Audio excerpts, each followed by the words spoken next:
मनी laundering प्रकरणात रुपाली चाकणकरांची बहीण प्रतिभा चाकणकरांना ईडीचं summons. येत्या आठवड्यातच चौकशीसाठी हजर राहण्याचे आदेश। चाकणकरांच्या समता पतसंस्थेतील खात्यात गैरव्यवहाराबाबत चौकशी होणार।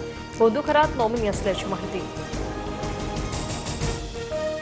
कलिंगड खाल्ल्यानंतर एकाच कुटुंबातील चौघांचा मृत्यूप्रकरणी एफडीएचा खुलासा। तपासणीवेळी कलिंगडात कोणतीही भेसळ आढळली नाही, तर हत्या करून आत्महत्येचा प्रकार, तज्ज्ञांचा अंदाज। मुंबई गोवा महामार्गावर सकाळपासून वाहनांच्या रांगा। खरवली ते मुगवली फाट्यापर्यंत 4 किलोमीटरच्या रांगा।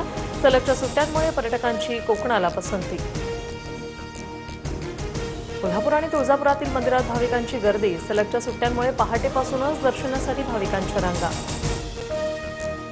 इंधन दरवाढीचा एअर इंडियाला फटका। विमानांच्या 100 फेऱ्या कमी करणार। देशांतर्गत आणि आंतरराष्ट्रीय उड्डाणांमध्ये 10% कपात करण्याचा एअर इंडियाचा निर्णय। देशभरातल्या लाखो मोबाईलवर सायरन वाजला। आपत्कालीन परिस्थितीत अलर्ट देण्यासाठी सरकारकडून ट्रायल। नागरिकांनी घाबरून जाऊ नये, सरकारचं आवाहन।